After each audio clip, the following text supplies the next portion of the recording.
AITA for telling my wife that I'm tired of raising a kid that is not mine. I've been taking care of my wife's best friend's kid. I'm exhausted.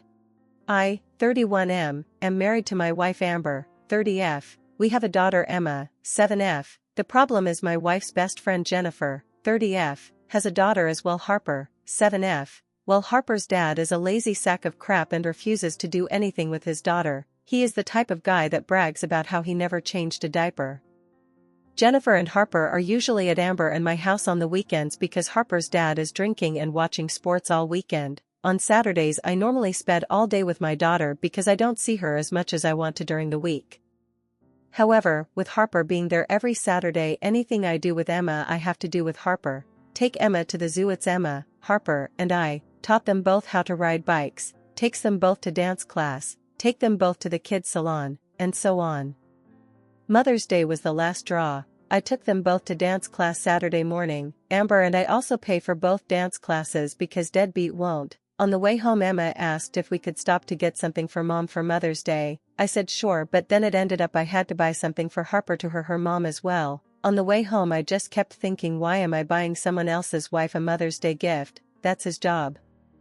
A few days later, because I did not want to ruin Mother's Day, I told my wife that I am tired of raising Harper. Her real father needs to step up. I'm tired of it taking away time I get to spend with Emma. She said that Jennifer is her best friend and we need to be there for Harper. Now she is not speaking to me and sleeping in the guest bedroom, so AITA, just wanted to add some updates to questions I see. Emma and Harper are best friends. It was my idea to spend Saturday with Emma. I work more during the week, so I wanted to spend Saturday with Emma and to give my wife a bit of a break. We pay for things. Jennifer's husband thinks it's a waste on money to pay for dance class, and Jennifer can't afford to pay by herself. Jennifer and Harper do things with Amber and Emma 1 or 2 times a week together during the weeknights. Update. So quite a few people has asked for an update on this situation. Sorry it's taken so long, but it's been a hectic few weeks. As for the updates, the Amber and I are fine. Her reaction was based on poor word choices by me, poor communication by both of us, and some things I was unaware of at the time. The short version is, things at home were much worse than I was aware of for Jennifer, and my wife had only recently found out how bad things were. Mother's Day was the straw that broke the camel's back for Jennifer as well. She was raised in a you must stay together for the kids family. When Harper came to me for a gift, she realized that her daughter did not see her sperm donor as a father, so it was time to get out. Jennifer came to my wife to ask for help leaving because she had no family in the area and Jennifer does not have the financial resources to leave on her own. So the night my wife was going to ask me if we could help her is when I told her I was tired of raising someone else's kid. That's what caused her reaction. The Saturday after our initial argument, Jennifer did not come over and Emma went to her grandparents. So the wife and I had a long discussion about what was going on. That's when I found out all the stuff going on with Jennifer. The wife and I decided that Jennifer and Harper can stay with us for the time being. My problem was never with those two, it was that I had to take over for the deadbeat, or deadbeat if you prefer. When we told Emma about this, she was super happy her friend was staying with her. We had a conversation with her that if she wants to have time with either parent without Harper, just let us know. And we do not want her to feel left out of anything. Last weekend, with the help of a U-Haul and some friends of mine, we got all of Jennifer's and Harper's stuff and moved it into our house. The good thing is we have a 4-bedroom house, so everyone gets a bedroom. The bad news is my wife's office got moved to the basement. Wish me luck, we shall see how this goes. Comments. I'm probably going to get downvoted on this one, but I agree with the PPL who are calling the wife and best friend an asshole. How they let it escalate to this point is beyond me. This should have been mopped in the bud ages ago, but they let it carry on for 7 years. I can accept Jennifer being blind to the abuse as the victim, but what about Amber? Did she not see this coming? OP, you are the most generous man, and I pray that everything turns out fine for you and everyone else involved, especially the kids. But God, I can't believe you've been this patient. I say this out of experience as well. I have very dependent SILs on my husband, who is the only healthy father figure to their children. Husbands are not much help the kids, and despite how much I love the kids, I am currently preggo and let my hubby know I won't tolerate him being their handyman/ATM for leisure any longer. Now that we will be building our own family, they can make better choices to improve their lives. Good luck. Update 1 year later, So it's been almost a year since my last update, but with Mother's Day upon us, I thought I would post an update and try to answer the questions I've gotten. Jen and Harper are still living with us. As I mentioned before, Jen did not make that much money. She worked as a phlebotomist for our local health network.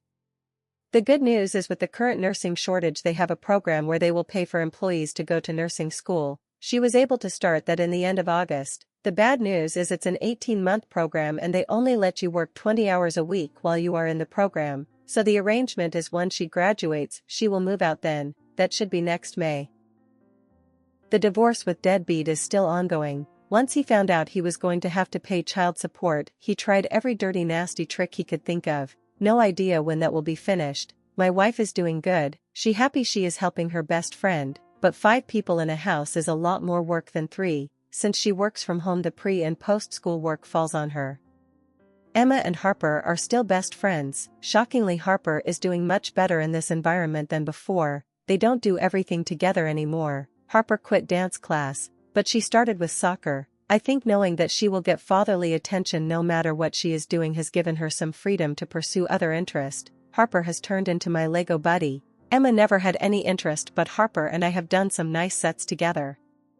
Emma and I still have our daddy-daughter dates on the weekend. I still take her to dance class, and she started to take fencing classes. I don't know if I should be proud or scared that she could defeat me in a sword fight. I think I am doing better a year later. That there is a plan with a timetable for Jen and Harper has relieved a lot of stress from my life. That I also don't have to see deadbeat has also been a relief. I also try to take a few hours a month for me time and to do my hobbies. The bad part is I had thought that I was done with the portion of my life where I had roommates. It will also be nice when Jen either gets her nursing job and or gets child support, so that Amber and I can stop footing the bill for so much for all the people that said Jen was going to become our sister wife, or that I was going to cheat of my wife with her, or that she was going to ruin my marriage out of spite, or any of the weird sexual fantasies some of you people had. Absolutely nothing has happened. Comments: you're still picking up the slack for the deadbeat, plus more now. Do you seriously think you're done in 18 months? No way. This is a charity case that will not end anytime soon. She will always have less than you and your wife seems to always want her to feel equal to her for some reason. You have already set yourself up to emotionally and financially support this friend and her daughter.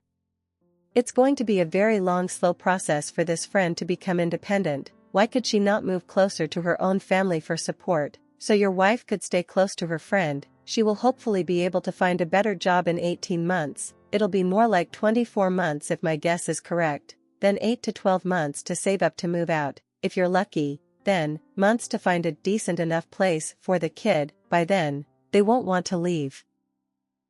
I think you have a huge heart. I hope your marriage can survive the stress this will bring on to you guys. Update us in 3 years and tell us how much longer you think it will be before they are gone. Sorry if this is harsh, but I believe it's the most likely outcome. Second story, AITA for walking out of Christmas dinner after my parents gave my sister a car.